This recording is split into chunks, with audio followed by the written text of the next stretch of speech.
So I wanted to start by, I think any talk always starts with what we call an environmental analysis, looking at, what's happening.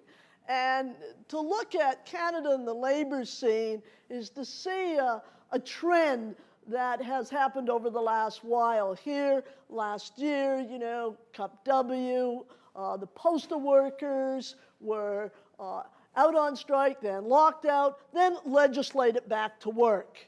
The Air Canada, 3 different unions attempted to negotiate collective agreements, threatened to go on strike. One actually, they were able to go on strike, legislated back to work. We saw in the education field the ripping up of collective agreements, and in fact, governments refusing to negotiate with teachers and education unions. Here's the ETFO, the Elementary Teachers Federation of Ontario, the big protest last month on their right to collective bargaining. And of course, we can't forget the magnificent Quebec student movement when faced with fee increases, interestingly enough, decided to go on strike, eventually succeeded in not only the removal of the fee increase, but in fact the government went down over that very issue. One of my favorite posters from there is that, hell, they even got lawyers to demonstrate. When was the last time you saw lawyers out in support in the streets? The provincial government brought in draconian legislation that so incensed the population. The Quebec Dispute, by the way, was very interesting because it really underlines what's successful in protest. That is, you start with your own needs and your own concerns, but if you stay there, you can't win other people. So it started with the issue of the fee increase. But as students met and talked and thought about it, they realized that they were being asked to pay the burden of austerity. They also started to think about, well, what's this about? Is it really about a few $100, eventually $1,000 more for fees? Or is it a bigger question that everybody needs to talk about, is what is the purpose of education in our society? And as they moved the question beyond just the fee increase to what type of society do we want to be, they were able to win over, parents, the labor movement, all sorts of other groups. And that led to a very important dialogue that is still going on in Quebec. Of course, whether it's New York or here in Toronto, I know you had an Occupy movement that started to focus people's attention on what is happening with the economy. And all over Europe, you're seeing, the Austerity World Tour. Well, the context is the 2008 Great Recession. It seemed that in 2008, courtesy of the US financial sector, we hit the wall. There was a near global collapse of the world financial system. But behind that collapse, or near collapse, was failed economic policies that have been in place for many years. They are, of course, privatization, deregulation, and free trade.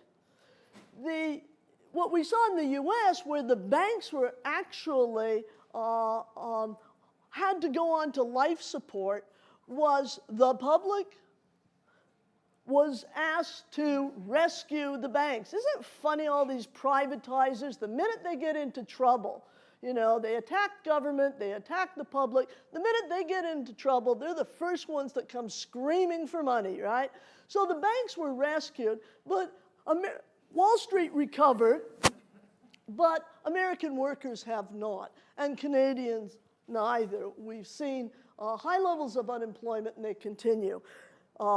There was some attempt to, where do we focus the anger?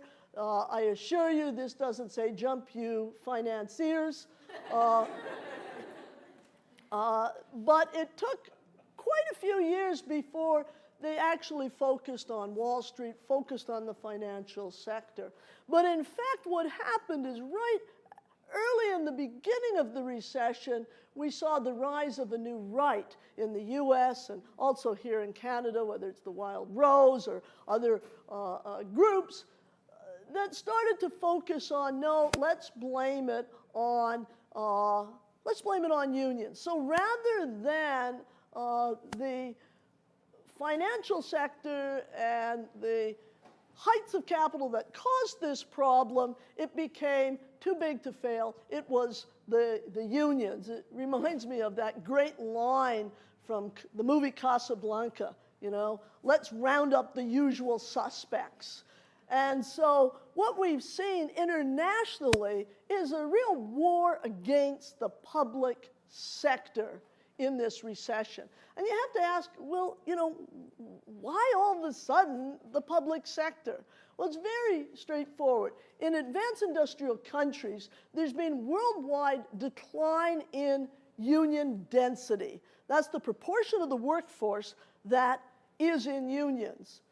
And more specifically, what we've seen is a growing difference in union density between the public and the private sector. So the most severe decline is in the private sector. Of course, other countries have different labor laws than us in Canada and the US. So what we've seen is that in many countries, while union density has declined, the coverage by collective agreements hasn't. Now in Canada, if we look in the last 30 years, we can see that there has been some decline. We still have very high levels of unionization in this country. 75% in the public sector, just under 20%, 17.5% in the private sector.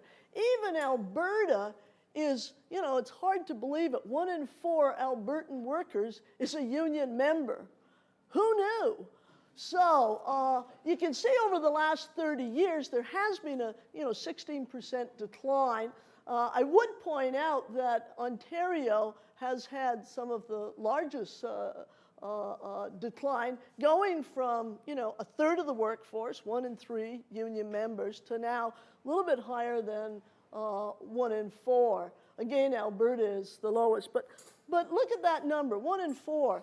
Now, to understand why you hear so much news from the U.S., look at the U.S. numbers.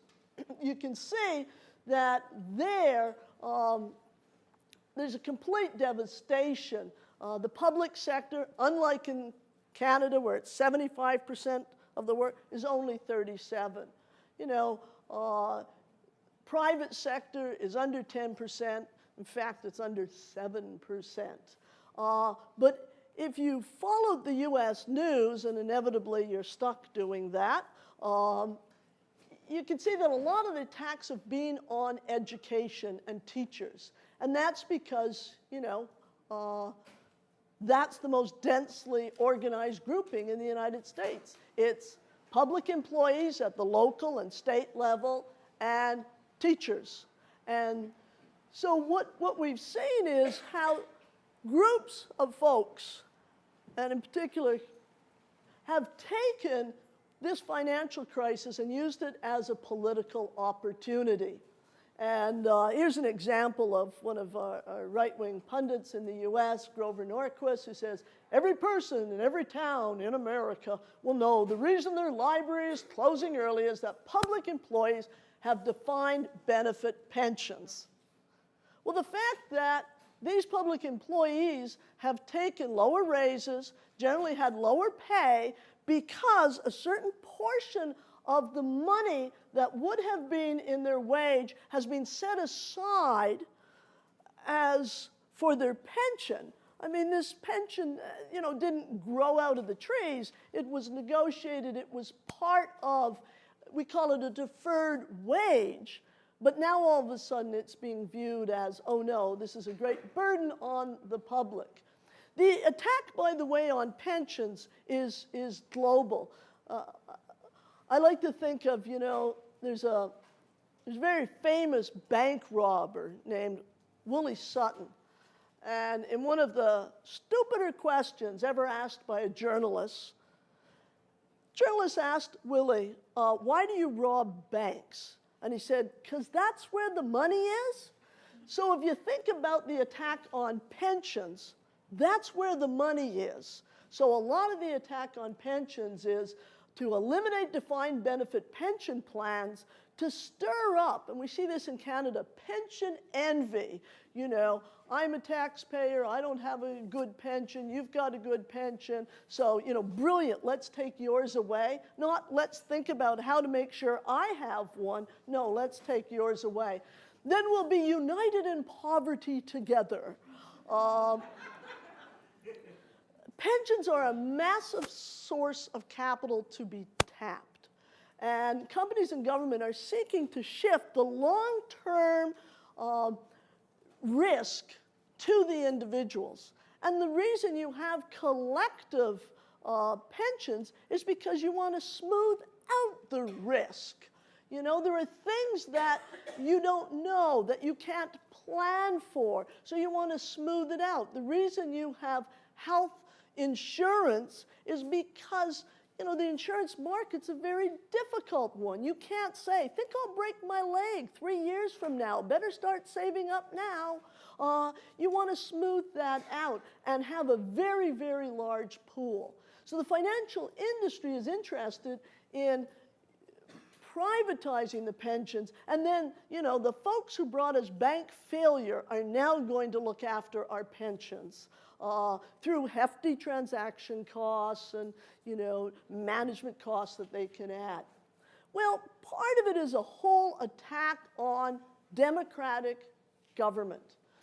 Here's another great Norquist quote. I simply want to reduce government to the size where I can drag it into the bathroom and drown it in a bathtub. Yeah, it's sort of hard to believe people would actually say things like this. But you know, I bought this t-shirt, by the way, in Washington, D.C. at the airport. I love my country. It's the government I'm afraid of. So this right-wing attack on a public sector leads us to, in my opinion, needing to have, both in Canada, the US, and yes, in Europe, an adult conversation. Adult conversations of any form are very hard to have in the United States right now, but an adult conversation on unions, what unions are, on collective bargaining and its role, on democratic government, and on the public sector. It starts with thinking a little bit about what unions do. And if you go to union websites, I have a little sororal, fraternal disagreement with some unions. If you go to their website, they'll often start by saying, here's the union advantage. And by the union advantage, they mean the difference between what a union member earns versus a non-union member, as if workers are going to join unions because of that. It's the flip side, by the way, of a union advantage. The highest union advantage in the world, by the way, is in the United States. It's about 25%. Well, the flip side of a union advantage is an employer incentive to bust unions. So the lowest union advantages are in highly unionized countries, because the way the labor movement works there is what they win for themselves, they seek through legislation, they seek through politics to spread to everybody. So when I think about unions, I think about not so much the wages and benefits, which definitely are important, but I think about what role they play in society. And the first and most important role is they are organizations for winning rights. We have very few rights in the workplace. And in order to get our rights in writing, we actually need an organization. There's very few employers who will let you write a contract for yourself for employment. We need collective action to do that. And then simply having our rights in writing really isn't the same as being able to exercise them. And so unions create a vehicle through which people can exercise the rights that they win in the workplace. And as such, they're schools for democracy. If you think about it, what is democracy? It's not about just voting every couple of years. It's about being an active, critical participant in decisions that affect you. And a lot of them happen not at the polls, but every day in workplaces, in places of learning, in schools, etc. So saying that, it's not enough to just go there. You actually need to participate in decisions. And we actually are going to help create a vehicle for that type of participation. And then building a community. One of the interesting things is labor law in Ontario, in Canada, actually is what they call, it's a very unique law. It applies to Canada and the US. We have this model of exclusive representation. Once 50% plus one agree to form a union, are recognized as the majority, you then become the sole bargaining agent on behalf of a whole group of workers. You have to represent them all. And that's very interesting. It's different than a political party. It's different than many other organizations that, you know, I jokingly say in the US, where you have to be very careful about joking about Jesus, but I tell unions, hey, you're not Jesus, you don't have to love them all, but you do have to represent them all.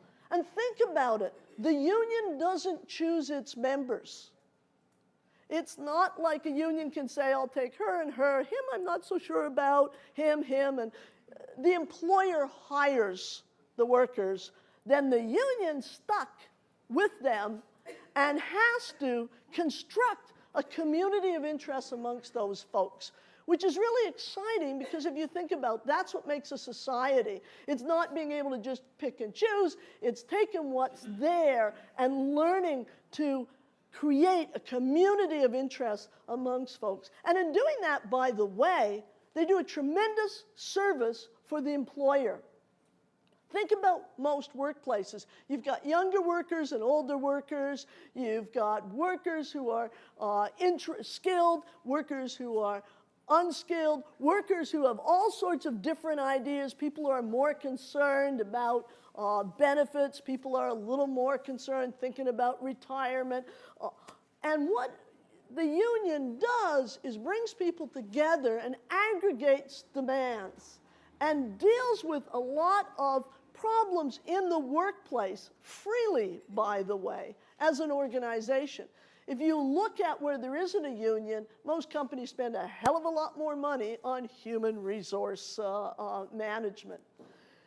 The other thing that unions do, and economists love to use these terms, they give workers voice as opposed to exit. If you don't like the way things are, you got a choice. Leave.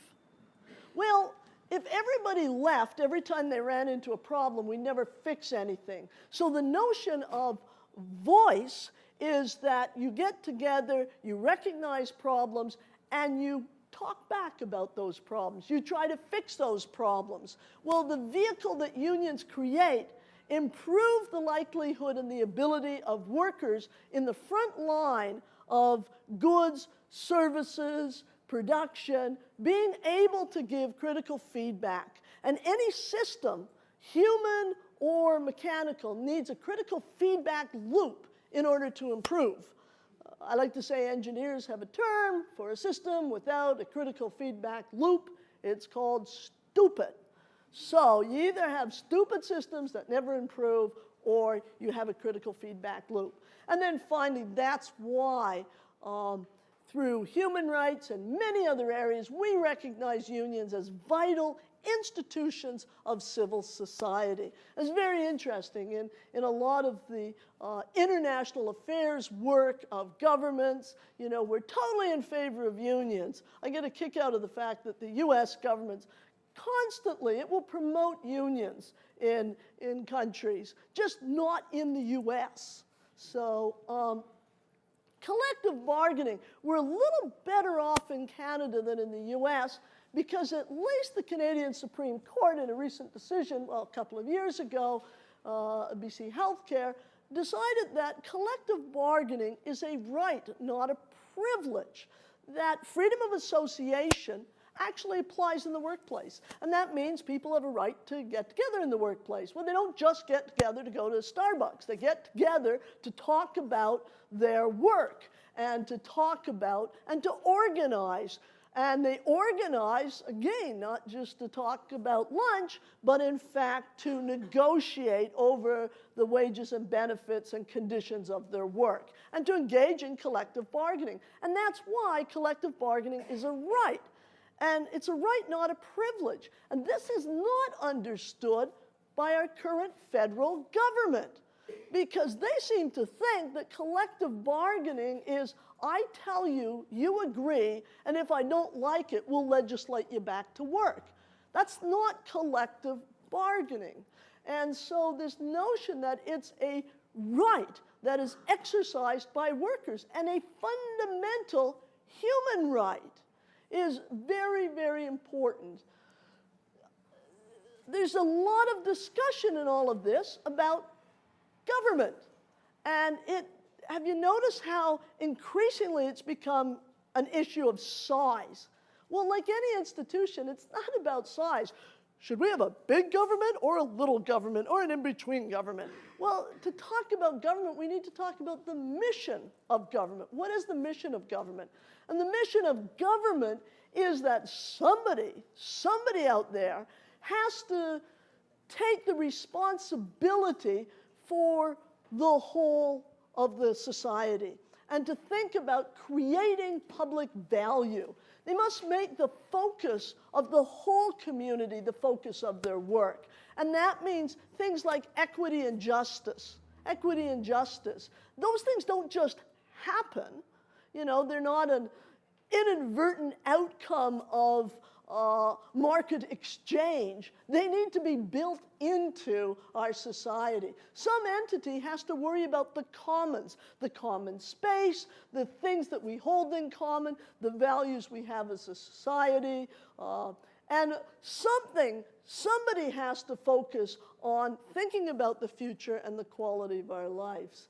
And I became very incensed a number of years ago when I started to hear politicians from the right talk about the private sector creates wealth, and then the public sector, I'll use an old-fashioned term, like the Pac-Man game, just consumes wealth. So you have the public sector consuming wealth and the private sector flourishing all this wealth in our society. Well, I think of the public sector as a wealth-creating entity, but there's two types of wealth. There's common wealth that we hold in common, and then private wealth. If you take water, clean potable water, that's a form of wealth. There are places in the world that don't have it. They sure as hell know it's a form of wealth.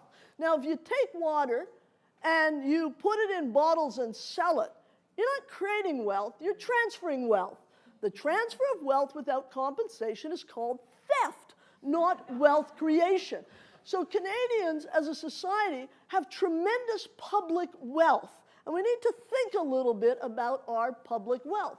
An important part of our public wealth is our public education system. It's a vital system for the whole society, for the future, for promoting equity. I love this one. Oh, I see now, the public part just means you get my money. Education is about having an educated citizenry and an international citizenry increasingly. It's about creating critical thinkers. I remember years ago when I was at Simon Fraser University, we had a debate about whether or not the university's role should be creating critical thinkers. And we were dealing with some people from the business community who I realized every time they heard critical thinkers, they kept thinking, folks who would come into the workplace and talk back, et cetera, and, were really upset. And it finally occurred to me that they didn't understand what we were talking about. So I said, well, let me understand you. You think the university should be creating entrepreneurs. And right on, Elaine, that's a great role. And I said, well, what is an entrepreneur? Is an entrepreneur an obedient, yes sir, no sir, 3 bags full sir type of worker? Or is an entrepreneur somebody who sees problems and rolls up their sleeves and wants to change them, wants to look at the world and not see what is, but what could be? That's the sort of entrepreneur. He says, yeah, that would be good. And has the gumption and the skills to go out and do things and change things, imagine something that nobody else thought of before, pull the resources together to do that. That's an entrepreneur. I said, yeah. I said, well, that's what we call a critical thinker, and you don't get that through sort of polling businesses. What do you want? Well, we want critical thinkers who will listen and obey. No, it doesn't work that way. So it's teaching the skills for a free, critically thinking people, a free people. This is a great quote. Public schools are not merely schools for the public, but schools of publicness. I love anybody who invents their own words. Institutions where we learn what it means to be a public.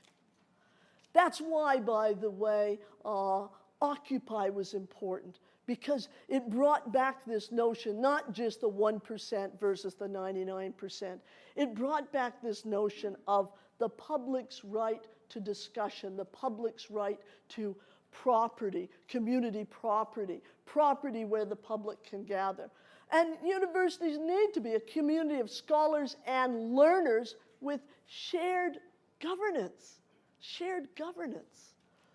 So we need to rethink a little bit what we mean by this notion of government, its mission, not just its size.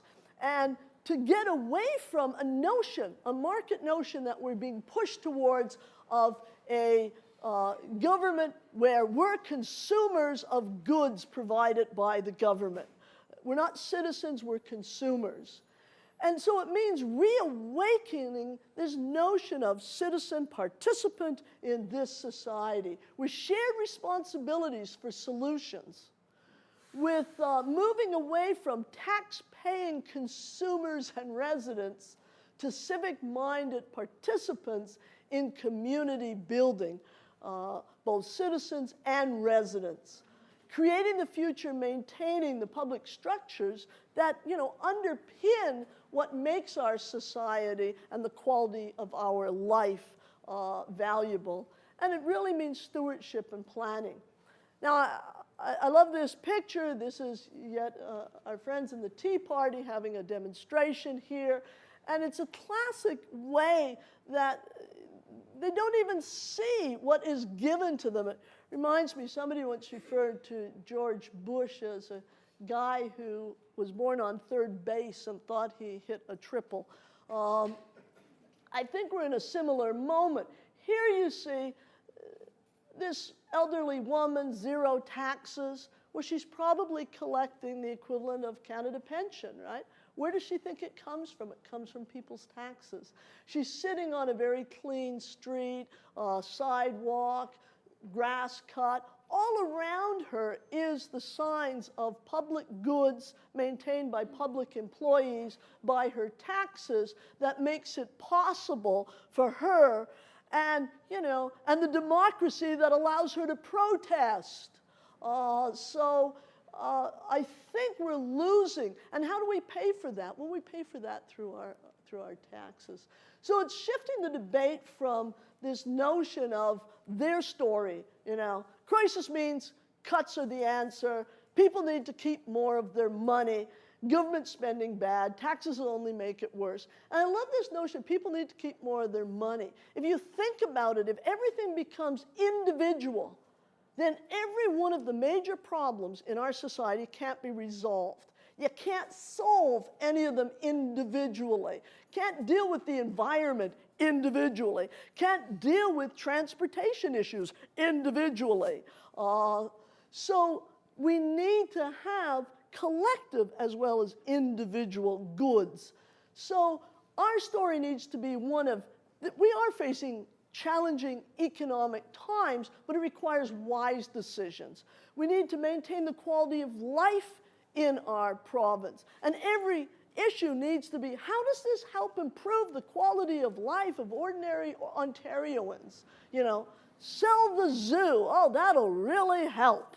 Public systems must respond. And finally, responsible budgets are, you know, revenues as well as expenditures. I read the Drummond report, which looked at Ontario, looked at, you know, the future of the province, looked at the services provided for the province, and starts by saying, first, there'll be no increase in revenues. Well, you know, that's not exactly the way to look at a bold future for the province.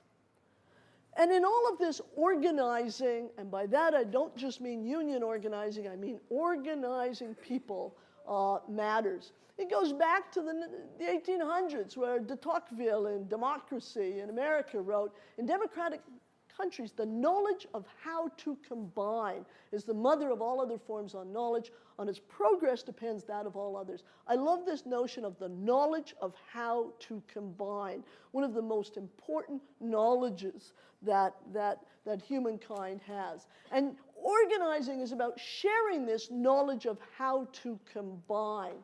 It's building power through building relationships. And you build relationships by understanding what's important to other people, listening and sharing. Democracy requires, you can't have democracy without an organized citizenry with the power and the ability to articulate and assert its interests effectively. And a citizenry can't articulate and assert its interests without discussing, without finding common space and opportunity to start to share that. Organizing is how people combine to act on their common interests. And, you know, the craft of organizing is really the ability to start to, whether as students, whether as workers, whether as retirees, start to identify where there are shared interests, forging a community prepared to work on those interests, and then building power from having a united community. So sharing this knowledge of combine is really, I mean, the way I think of organizing, it's how we turn what we have, which is our time, our energy, our commitment, into what we need to get what we want. And the first step of doing that, which we certainly saw in Quebec, is the commitment of individuals in the organizing process. So something's happening out there. We're a very different society today than we were in 2008.